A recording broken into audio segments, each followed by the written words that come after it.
Bonjour à toutes et à tous. Merci de nous rejoindre aujourd'hui pour le webinaire qui va traiter de la gestion visuelle des ressources humaines. Nous avons la chance d'avoir Hubert Schumacher, CEO et co-founder de Linkfact, qui va donc vous présenter sa solution. Tout au long du webinaire, n'hésitez pas à poser vos questions. Vous avez un espace dédié pour ça. On y reviendra en fin de présentation. Et si jamais une question doit être posée tout de suite, je me permettrai d'interrompre Hubert pour la lui poser. Voilà, Hubert, je vous laisse la parole. Merci, bonjour à tous. Oui, donc juste pour situer un peu la présentation que je vais vous faire, donc c'est une brève présentation de quelques idées de base par rapport à Linkfex et les ressources humaines, et puis une démonstration en 3 temps, disons, qui montre comment Linkfex peut enrichir le travail des gens qui travaillent dans les ressources humaines. En quoi est-ce que moi je suis qualifié à vous parler de ça? Bon, juste me présenter très brièvement. Donc, je suis un professionnel de l'IT depuis 33 ans. J'ai constitué 7 sociétés différentes dans le domaine de l'IT et j'ai été CIO pour une compagnie aérienne. J'ai recruté plusieurs centaines de personnes ou participé au recrutement et j'ai analysé plusieurs milliers de CV. Donc, je ne suis pas un professionnel des ressources humaines et je suis avant tout un professionnel du traitement d'informations. Linkfex n'a pas non plus la prétention de remplacer des systèmes de ressources humaines existants ou de c'est vraiment un enrichissement ou c'est censé constituer une valeur ajoutée plutôt. Juste pour entrer dans la matière directement. Voilà. Donc, c'est juste pour vous guider vers vers le centre de la thématique, qui est la gestion d'informations en forme de graphe. Traditionnellement, je pense que tout le monde le connaît encore, certains l'ont encore, il y a des dossiers physiques, et les dossiers physiques, chacun qui en a travaillé, peu importe l'application, sait que ils ont un problème parce qu'ils regroupent d'une part leur système d'indexation, mais également l'index est unidimensionnel. Donc, si vous mettez quelqu'un dans le dossier sous la lettre A, vous n'allez pas pouvoir trouver une autre entité, et la seule chose qui vous permet de retrouver le dossier, c'est de savoir que le nom commence par A, par exemple. Un peu plus, de manière plus évoluée, il y a eu les dossiers logiques dans le sens d'arborescence de fichiers, arborescence de mails. Il y a encore beaucoup de gens qui gardent des informations dans leur boîte d'email structurées sous forme de dossiers. Et c'est un peu mieux parce que vous avez un arbre d'informations, mais c'est toujours quelque chose qui est unidimensionnel. Donc, votre point d'entrée, votre perspective d'entrée, c'est à nouveau le nom de la personne ou toute autre entité, mais vous n'avez qu'une seule entité qui vous permet d'entrer dans l'arborescence. Bien sûr, les outils modernes, ils vous permettent de rechercher, ils vous permettent de faire des tags sur certaines choses, mais ça ne solutionne le problème que partiellement. Et puis, il y a les systèmes dédiés aux ressources humaines, par exemple, comme Cornerstone On Demand ou d'autres, ou même des applications Access ou Excel. Ils ont tous le désavantage qu'ils ont été conçus pour travailler d'une certaine manière, et dès que vous voulez un peu prendre des chemins à côté, vous vous trouvez bloqué. Donc, c'est relativement difficile de les adapter, c'est relativement difficile de ne pas travailler selon les modes, comment les concepteurs des systèmes les ont pensés. Et ils sont tous basés sur des bases de données relationnelles. Donc la structure des bases de données, elle est figée, elle est fixe, et les données elles-mêmes, elles varient. Donc vous ajoutez bien sûr des données à la base de données, mais la base de données en tant que telle, elle est plus ou moins fichée, avec quelques paramétrages que vous pouvez bien sûr faire. Et c'est un peu par rapport à ça que LinkFacts se positionne ou se distingue. Donc LinkFacts, c'est un système d'information de gestion de connaissances génériques qui est multidimensionnel et qui est visuel et évolutif. Donc multidimensionnel, bon, c'est un peu dans ce schéma, vous voyez le point rouge et le point orange. On peut dire c'est des perspectives pour regarder dans un graphe de données d'objets qui sont liés entre eux. Donc ça peut être des départements, des personnes, des dossiers, des certificats, peu importe, toutes les entités que des postes, tout ce que vous connaissez dans le domaine de l'RH. Et donc, vous pouvez regarder de manière différente dans ces données selon vos besoins du moment. Et c'est ça qui rend la chose très flexible, comme j'espère vous allez voir. Donc, juste 2 mots sur la solution elle-même. Donc, la solution elle-même, c'est, comme j'ai dit, pas une solution d'RH, c'est une solution de gestion de connaissances, mais adaptée au domaine des RH par des modèles, par des templates, si vous voulez. LinkFacts en tant que tel connaît 2 phases de travail en fait. L'un, c'est ce qu'on appelle le visual thinking. C'est là où vous solutionnez un problème, mais le problème, il n'est pas encore assez mature dans votre tête pour que vous puissiez structurer convenablement les données ou établir des processus et vraiment structurer la démarche. Et puis, du côté droit, vous avez la gestion plus structurée des données. Et l'un, normalement, il est juste une autre maturité dans la recherche de solutions de problèmes. Et c'est ça que LinkFacts a pris en compte dès le début. Donc, l'idée, c'est de ne pas vous enfermer et de vous permettre de démarrer simplement, mais puis d'enrichir le processus et de structurer les processus en travaillant. Le logo de LinkFacts, il est déjà un peu l'image de ce que LinkFacts est. Donc là, vous voyez en orange, vous voyez des points et vous voyez des connexions et vous voyez le cercle noir autour.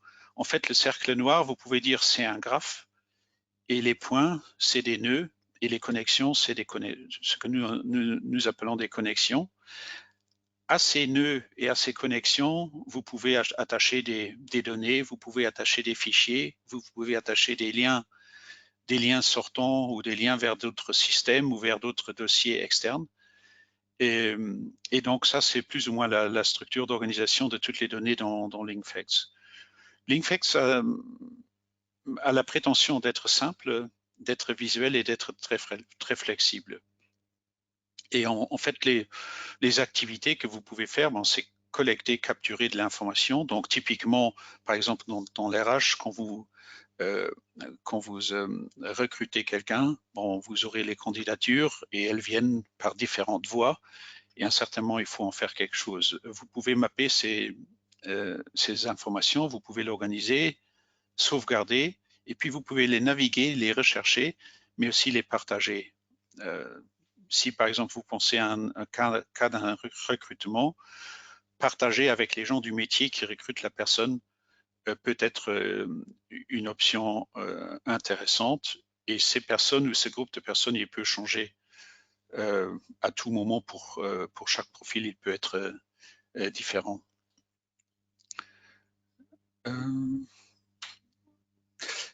en tant que, je dis maintenant, les piliers de LinkFacts, en fait, c'est d'une part, c'est les graphes et les structures de données basées sur les graphes, mais d'autre part, c'est aussi les différentes façons de visualiser les choses. Donc, vous avez 5 modes.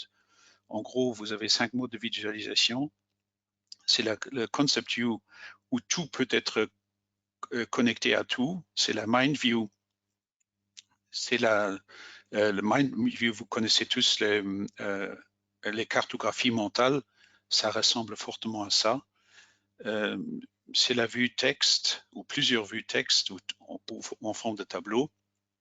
C'est la vue timeline, des choses où vous avez une date, des objets où vous avez une date dessus, vous pouvez les représenter sur la ligne des temps, et c'est une représentation géographique. Si par exemple vous avez des adresses physiques, où vous avez des endroits ou des surfaces géographiques, vous pouvez les représenter géographiquement. Et puis, vous avez encore un système de gestion de documents qui est attaché et un module de collaboration, donc qui vous permet de partager certaines informations, de suivre certaines informations, de commenter et ainsi de suite. Donc, des fonctions plutôt collaboratives.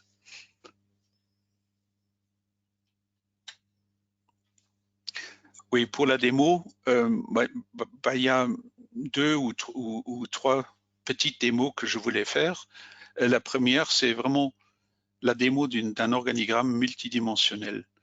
Donc, un organigramme, typiquement, vous avez la structure dans une société qui fait du reporting à qui est administrativement et managérialement responsable pour qui, mais vous avez souvent d'autres dimensions. Par exemple, vous avez une organisation de projet. Des gens participent à des projets. Et la question, c'est qui participe à quel projet, où vous avez des gens qui représentent votre société à l'extérieur, par exemple dans des chambres professionnelles ou dans des centres d'accréditation ou bien par des participations de votre société à d'autres sociétés. Donc ça, c'est la première démo. Et la deuxième, c'est comment gérer une cartographie des compétences et des postes dans votre société. Et un troisième cas d'utilisation, c'est une candidature précise.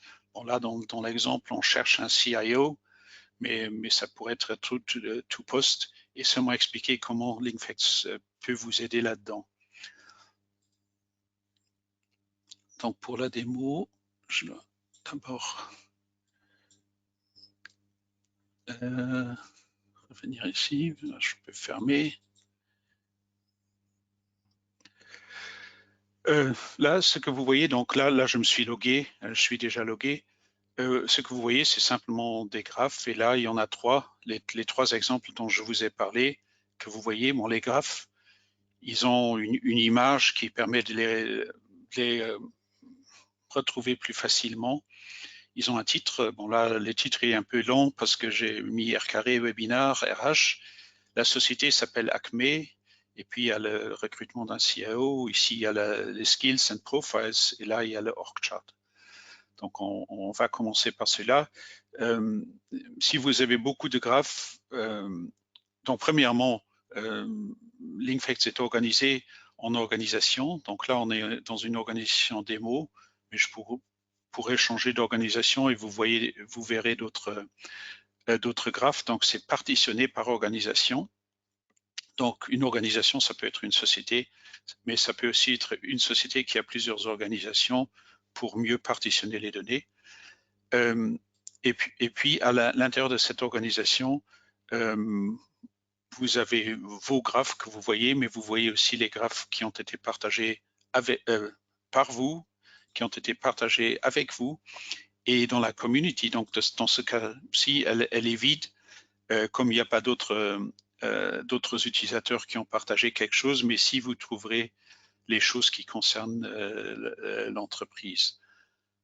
Pour les graphes, ils ont tous un nom, ils ont tous ce petit symbole qui dit celui-ci, il est privé.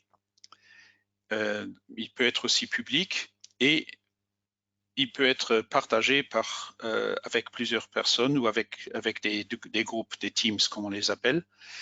Vous avez le nombre de nœuds, donc ça c'est un graphe qui a 31 nœuds, ça c'est un graphe 36 nœuds, 33 nœuds. Et puis vous avez les réactions des gens, on peut faire un like, on peut dire c'est quelque chose d'intéressant, c'est quelque chose d'utile.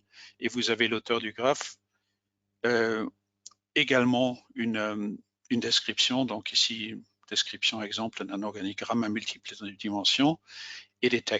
Les tags vous permettent de filtrer, par exemple là je filtre sur webinar et puis je ne vois plus que les graphes qui m'intéressent. Juste ici vous avez une recherche générale, donc vous pouvez chercher, je peux en dire webinar, je peux faire la même recherche. Vous retrouvez les trois graphes dont on a parlé. Ici, vous avez encore, donc ça c'est graphe, il y en a 3. Et là, vous avez encore des documents. Et d'ici, je peux directement naviguer vers les graphes. Donc, j'ouvre le premier graphe qui est le org chart. Un moment. Attendez, je dois juste retrouver.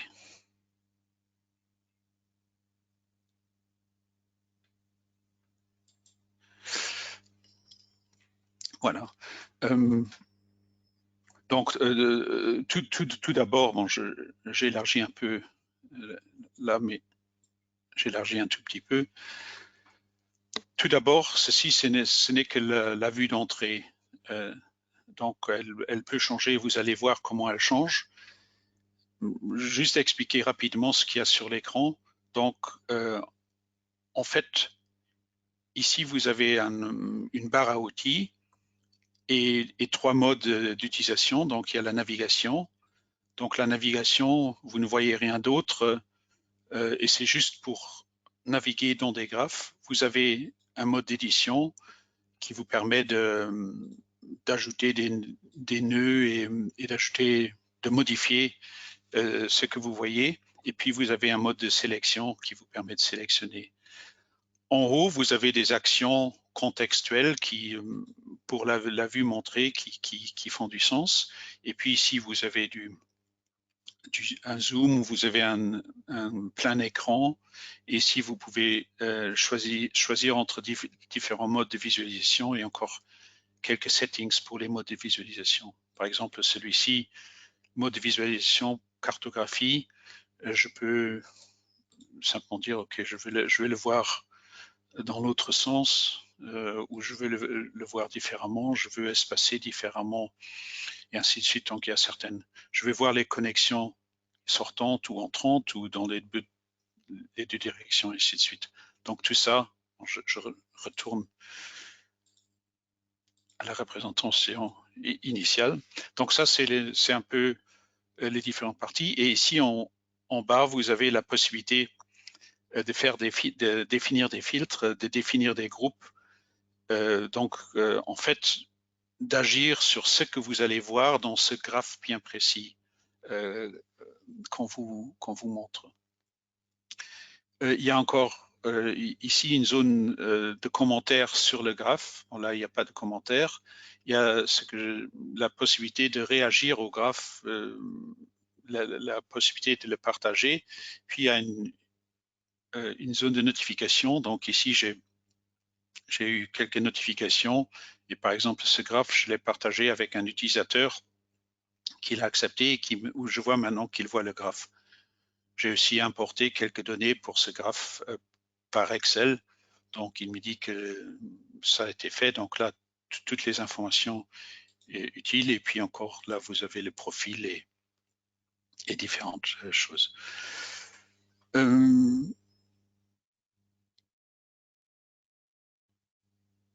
Oui. Ici, vous voyez toujours si un nœud, il a des voisins. Donc, par exemple, ici, vous avez la direction générale. Si je clique dessus, ça devient mon nouveau centre. Si je fais un shift-clic dessus, ça m'étend le graphe. Bon, je ne l'ai pas sélectionné. Excusez-moi.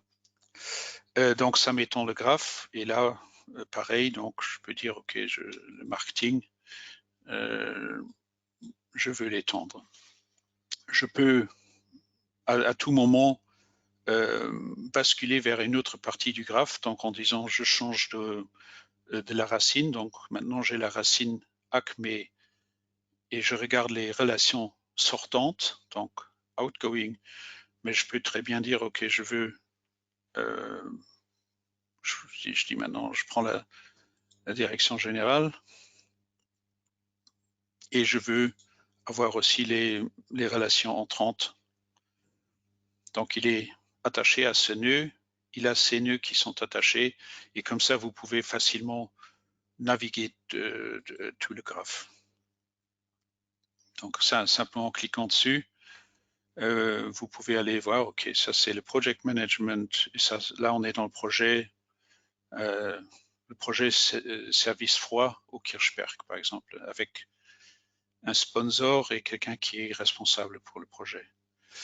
Toujours, je peux voir le graphe entier. Donc ici, c'est une petite structure avec 15 personnes uniquement. Et ça, c'est l'entièreté de ce graphe org chart. Et là, vous voyez, il y a différentes choses. Il y a les associations, il y a les départements, il y a les personnes, un peu de tout. Et ça, je peux quand même regarder avec différentes perspectives qui m'intéressent. Par exemple, si je veux avoir l'organigramme des managers, je peux simplement le faire parce que j'ai défini un filtre qui me le montre. Là, il le montre en concept view, mais si je veux l'avoir de manière plus utile ou plus habituelle, je peux un moment, je peux aller dans la vue mind mapping. Donc ça par exemple, ça c'est mon organigramme maintenant qui est avec tous les managers. Donc tous ceux qui sont en charge des différents départements, ils sont, vous voyez, ils sont un peu en vert. C'est pas une convention, je l'ai simplement défini comme ça, mais on peut faire ça comme on veut. Maintenant, je peux basculer sur un autre filtre. Par exemple, si je dis ce qui m'intéresse, c'est qu'est-ce qui se passe dans le project management.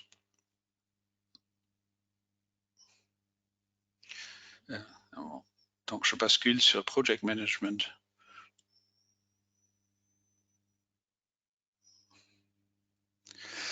Et donc, ici, vous voyez la vue projet. Donc, il y a le project management qui a comme PMO Patrick Hermes dans cet exemple et qui a 3 projets. Et là, vous voyez les différents, le lead du projet ici. C'est Samuel Müller. Le sponsor, c'est Monsieur Capir, et puis il y a 3 membres ici. De la même manière, vous avez une autre dimension qui est les représentations. Et là, c'est pareil, c'est simplement par des filtres que je l'ai montré. Bon, maintenant, comme il était axé sur un autre, sur d'autres données, c'est ce qu'on voit, c'est un peu partagé. Mais ici, vous voyez immédiatement que la société ACME, elle a des gens qui la représentent dans des associations. Et là, par exemple, il y a une succursale belge où le CIO, le CEO, il est le président du conseil de cette succursale. Ou bien vous avez la chambre des métiers et Monsieur Dubois représente est le représentant dans cette chambre. C'est juste des exemples comme ça. Si maintenant je veux étendre les informations, par exemple chambre des métiers, j'aimerais bien ajouter le lien de la chambre des métiers pour naviguer plus facilement. Alors je peux aller sur leur site, je prends simplement les liens et je le dépose dessus. Après, il me donne la possibilité, soit je crée un nœud pour la chambre des métiers, ou bien je dis simplement attache-le au nœud existant. Donc ici, je dis attache-le au nœud existant, parce que c'est moins encombrant. Et donc, vous voyez, là, il y a un lien qui apparaît. Et donc, ce lien, vous le voyez ici. Donc, vous pouvez avoir une dizaine de liens, vous pouvez avoir des fichiers attachés, vous pouvez avoir des données attachées à chaque entité. Tout ça, vous pouvez le voir soit ici en mode navigation, ou bien si vous êtes dans le mode édition, vous le voyez si vous allez sur le nœud. Et là, vous voyez l'attachment. Si je clique dessus, bien sûr, je me retrouve sur leur site. L'idée de ces liens, c'est aussi, si vous voulez rattacher ça à des URL existantes, par exemple le dossier personnel de Monsieur Dubois dans votre système RH, vous pouvez faire pareil, vous pouvez simplement mettre les liens et naviguer facilement entre les deux. Un moment. Oui, les filtres eux-mêmes, donc vous pouvez les construire. Je prends la vue sans filtre. Donc la vue sans filtre, vous pouvez dire ok, je veux maintenant filtrer, et soit vous dites je veux cacher un certain nombre de nœuds, par exemple ici les associations, ça m'intéresse pas, donc je dis simplement ici cache-moi cela. Je le fais pas encore, ou bien je peux dire je veux commencer sur une page vierge et je veux dire ce qu'il montre. Donc soit je dis montre tout sauf ce que je désire qu'il ne soit pas montré, ou bien je dis il ne montre rien sauf ce que je veux qu'il soit montré, et ça autant pour les nœuds que pour les connexions. Donc c'est relativement flexible. Maintenant, par exemple, je dis je ne veux pas voir les associations, je dis simplement ici hide notes, puis il me cache les associations, et là je peux sauvegarder les filtres si je veux. Donc maintenant il est sauvegardé, et je retrouve dans la liste des filtres, je peux lui donner un nom. Par exemple, maintenant, ce nom approprié serait 11 associations. Et cela me permet d'avoir ces filtres pour la prochaine fois lorsque je veux l'accéder. Hubert, excusez-moi, Oui. une petite question. Quand quelqu'un, dans le cadre d'un organigramme, quand quelqu'un change de service, est-ce qu'on peut gérer ça dans une base de données, ou il faut venir dans le graphe et changer manuellement les Oui. personnes? Oui, ça dépend. Si on a une intégration avec un système RH, on peut simplement le changer là, et les changements sont répliqués dans Linkfacts. Donc Linkfacts a une API. Je ne sais pas dans quelle mesure l'audience est technique, je suppose pas trop, mais juste pour montrer, il y a une API de Linkfacts, et donc vous pouvez créer des nœuds, changer des nœuds, vous pouvez créer des graphes, des attributs. Par exemple, pour créer un graphe, vous pouvez simplement appeler cette URL avec les données, si vous avez les autorisations, bien sûr, et donc un système externe informatique peut piloter Linkfacts et peut l'alimenter de manière informatique. Sinon, vous pouvez bien sûr, je vais rapidement faire l'exercice, donc j'ajoute quelqu'un. Un moment.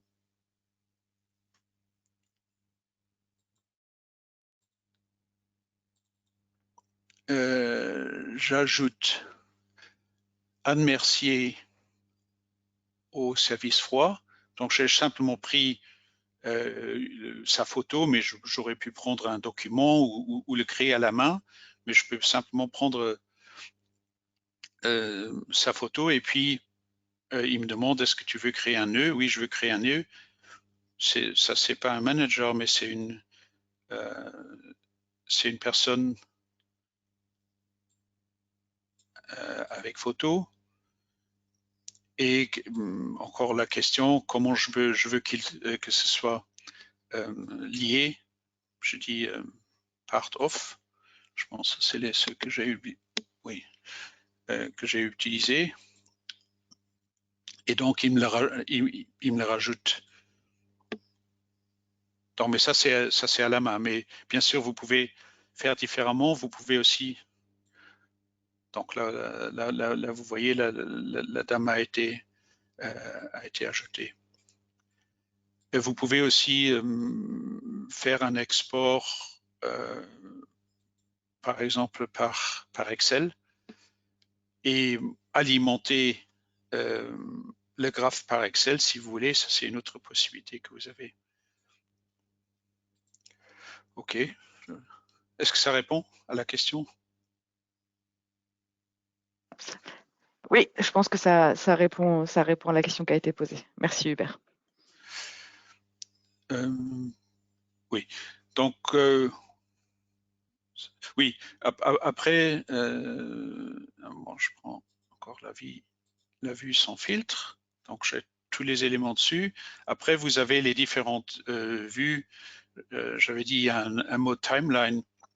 Donc, toutes les données qui comportent une date, vous pouvez les utiliser pour la timeline. Si maintenant je prends, par exemple, quand est-ce que les gens ont rejoint la société, c'est rempli pour certains, pas pour tous, mais juste pour vous montrer le truc. Donc, vous voyez vraiment qui a rejoint la société à quel moment, ou bien je peux dire quelle est leur date de naissance. Donc, ça, c'est le plus vieux et le plus jeune de l'équipe, ou la plus jeune de l'équipe.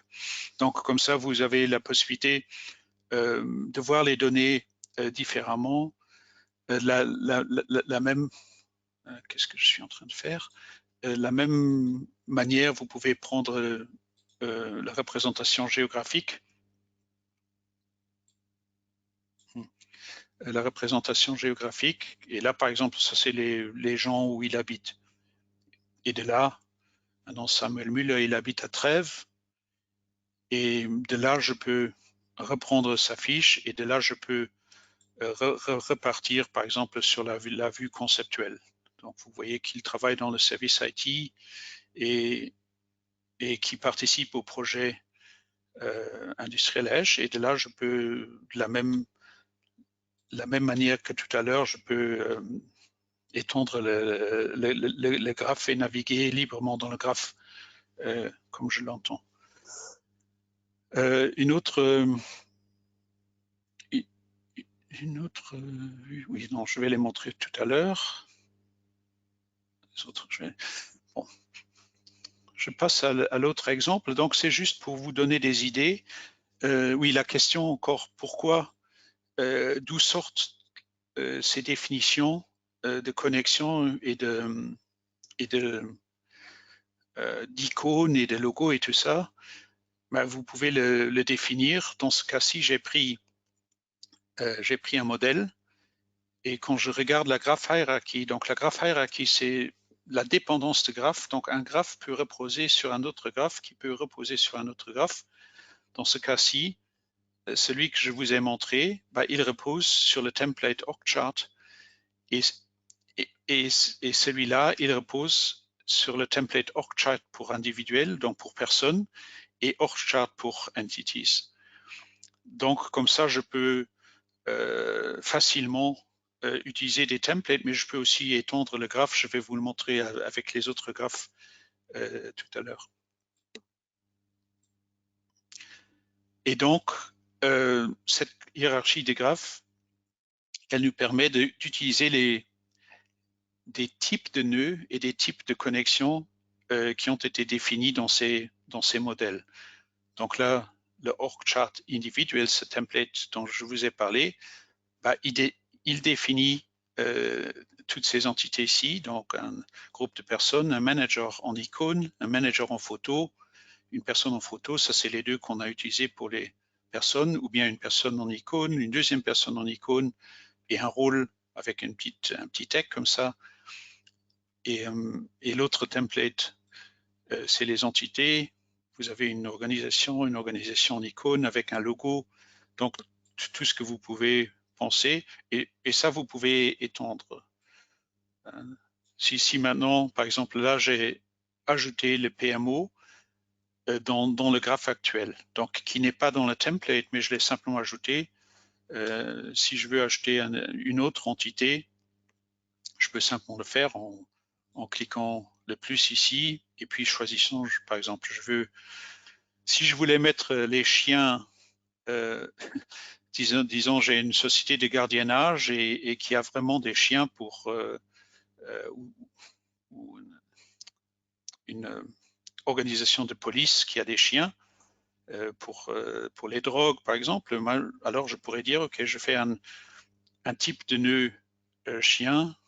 Là, je vais dans les animaux. Là, je prends le chien.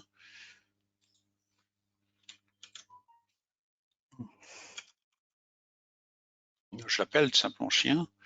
Et je peux encore dire, OK, je vais lui donner une couleur.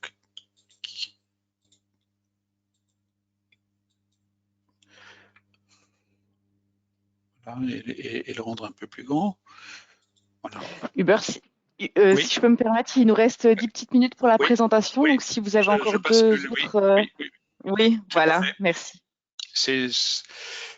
Donc, le deuxième cas de figure, c'était la cartographie des profils et des skills. C'est le principe, il est certainement le même.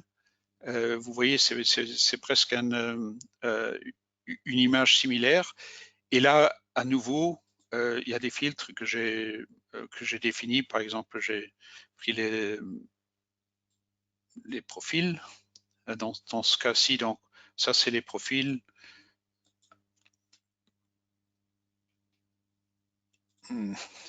C'est pas ce que je voulais. Bon. Ça c'est les profils qu'on a définis pour la société. Et donc, par exemple, vous avez dans la vente, vous avez un peu prospection, un délégué commercial et ainsi de suite. Et vous avez aussi des rôles, dans ce cas, un CIO. Celui-là que je voulais utiliser dans la prochaine truc, dans le prochain cas de figure. Et vous avez les certifications. C'est toutes les certifications qu'on reconnaît ou qu'on connaît dans la société. Et là, c'était juste pour vous montrer, il y a les autres modes d'affichage. Il y a le mode d'affichage par tableau, mais il y a aussi le mode d'affichage par tile. Et vous, à chaque fois que vous pouvez éditer les nœuds, et il y a encore un affichage par texte qui est hiérarchisé. Cette vue des profils et des compétences, je l'utilise dans le troisième exemple, qui est on cherche de recruter un CIO.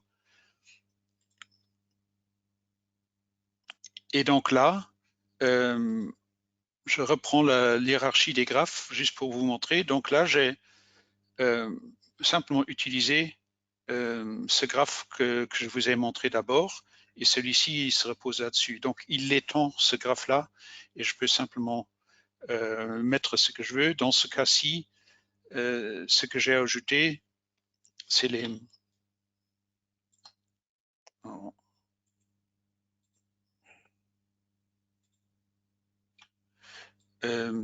deux candidats. Excusez-moi, il y a quelque chose. C'est les deux candidats que j'ai pour ce poste. Où il est l'autre? Il est ici.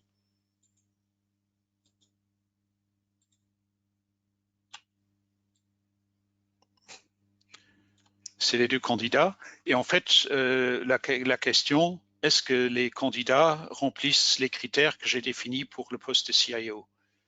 À nouveau, je travaille avec des filtres pour avoir la vue qui m'intéresse. Là, par exemple, j'ai la carte des compétences des candidats, où j'ai simplement mappé les deux candidats par rapport aux compétences. Donc le CIO, on a dit, ça c'est les compétences qu'on demande. On a un candidat, là c'est du jaune, j'aurais dû prendre une autre couleur, mais là on peut dire comment est-ce qu'il remplit ses compétences, et l'autre candidat, pareil. Dans ce cas-ci, sur le profil du candidat, je me suis permis à mettre les documents, les certificats qu'il a donnés. Bon, c'est mes propres diplômes, donc comme ça, j'ai pas de problème. Mais juste pour vous montrer, donc là, on a simplement ajouté un truc, des, des documents, et c'est, je sais plus comment ça fonctionne ici. Clockwise, et là vous pouvez voir que je suis certifié pour le Project Management Institute par exemple. Donc comme ça vous pouvez facilement, même lorsque les candidats vous envoient quelque chose, mais vous créez simplement un candidat supplémentaire, vous lui donnez un nom, et lorsque vous recevez des données, vous pouvez simplement les glisser dessus. Après, c'est peut-être quelque chose que vous allez jeter. Vous pouvez, en l'analysant, vous pouvez dire ok, il a telle et telle compétence, il a une expérience de 3 ans, par exemple, et ainsi de suite. Et comme ça, vous créez une petite arborescence temporaire que vous pouvez partager avec les métiers, et qui vous permet d'avoir une vue d'ensemble qui finalement peut être sélectionné et à qui vous voulez donner un entretien ou pas. Ok, je pense que j'ai un peu accéléré, mais pour le reste, il y a encore le partage avec d'autres. Bon, je peux dire maintenant aussi partager ça, et je peux dire envoie au Project Team A, par exemple, et je peux dire ils peuvent seulement voir, ils peuvent éditer, je peux leur donner un message, et puis simplement les inviter. Et eux, ils recevront dans leur boîte inbox qu'ils ont accès à ce graphe, et ils peuvent le consulter, l'étendre s'ils veulent, le commenter s'ils veulent. Voilà, ça c'est un tour rapide. Merci beaucoup, Hubert. On voit qu'effectivement, il y a plein de possibilités avec la solution LinkFact. J'ai eu quelques questions, et notamment parce qu'on traite ici du domaine des ressources humaines. Où sont stockées les données et comment est-ce qu'elles sont sécurisées? Oui. Les données sont, bon, ça dépend du mode de déploiement. Donc ici, on est sur une plateforme publique, dans un cloud public, et qui est accessible de l'extérieur. Maintenant, le système peut être déployé dans n'importe quel environnement informatique s'il le faut, donc s'il faut que ce soit cloisonné. Pour le reste, ça a le niveau de sécurité que les software as a service ont en général.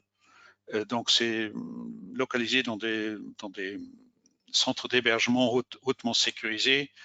C'est à l'intérieur de VPN, donc toutes les communications sont sécurisées. Donc c'est state of the art, disons comme ça. Si on pense que c'est pas suffisant, la proposition c'est faire un déploiement dans le réseau du client. Et là, c'est lui qui a le contrôle complet du périmètre de sécurité et du contrôle des accès. Oui. Concrètement, ici, c'est en Allemagne et en Finlande. L'hébergeur qu'on utilise pour l'instant, mais ça peut être n'importe où. C'est très flexible de le déployer dans un cloud privé ou dans Ou l'environnement du local. client. Oui, tout à fait. Pour les personnes qui seraient intéressées par la solution LinkFact, c'est quoi les étapes pour démarrer et est-ce qu'il y a des formations? Bah, l'étape pour démarrer, il y a un démarrage qui est relativement facile. Si vous allez simplement, je me déconnecte, comme ça si vous allez sur la plateforme, vous pouvez simplement vous créer un compte. Ce compte, il est gratuit et il restera aussi gratuit, mais il est limité dans les fonctions. Et après, il y a la possibilité d'avoir un compte qu'on appelle Advanced et qui, lui, il a toutes les fonctionnalités que je viens de montrer. Donc, ça coûte, je peux vous dire aussi le coût, ça coûte 80 € par personne. Donc, ça, c'est je veux dire, le ticket d'entrée. Maintenant, on a des offres pour les organisations où vous avez des organisations dédiées. Et là, c'est tout un bloc d'utilisateurs. Et là aussi, on offre des formations. Donc, dans l'individuel, bon, les gens, ils peuvent jouer avec le système, ils peuvent se construire leur base, ils peuvent travailler sérieusement. C'est relativement intuitif. Il faut un peu jouer avec pas, la oui, il solution. faut jouer, il faut se familiariser avec l'outil, mais c'est relativement simple. Il y a, oui, ça c'est donc, j'invite tout le monde qui est intéressé à se créer un compte et s'il veut essayer les différentes fonctionnalités, de créer un compte, bon, il peut le résilier, il peut le prendre mensuellement pour le prix de 8 €. Donc je pense que c'est pas trop cher. Et s'il y a un besoin qui est plutôt corporate, alors je propose d'envisager une démonstration, une discussion un peu plus approfondie par rapport aux besoins de ses clients. D'accord.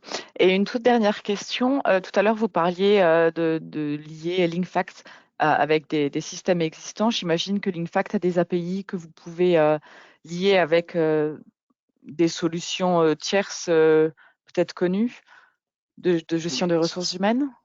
oui, ça c'est pas le cas, c'est juste le cas par des systèmes intermédiaires comme Zapier par exemple ou Automate.io. Il y a des solutions qui permettent l'intégration de solutions informatiques et qui, elles, euh, peuvent parler à du SAP ou à du Cornerstone et tout ça. Et de l'autre côté, on peut faire l'intégration avec LinkFacts. Pour l'intégration directe avec un système, c'est pas compliqué, mais on n'a pas une galerie de connectors qui est toute prête pour l'instant. Peut-être ça se fera dans le futur, mais c'est pas encore le cas. D'accord, super. Eh bien, écoutez, merci Hubert. J'ai fait le tour des questions qui étaient posées ici. Euh, Merci à tous d'avoir participé. On va vous envoyer, comme à notre habitude, la présentation durant la journée. Et on vous mettra les contacts donc, de Hubert Schumacher. Si vous avez la moindre question, n'hésitez pas à nous revenir par email. Voilà, il est temps pour moi de vous souhaiter une belle après-midi et un bon appétit. Merci Hubert. Merci beaucoup. Oui. Allez, au revoir. Merci. Au revoir.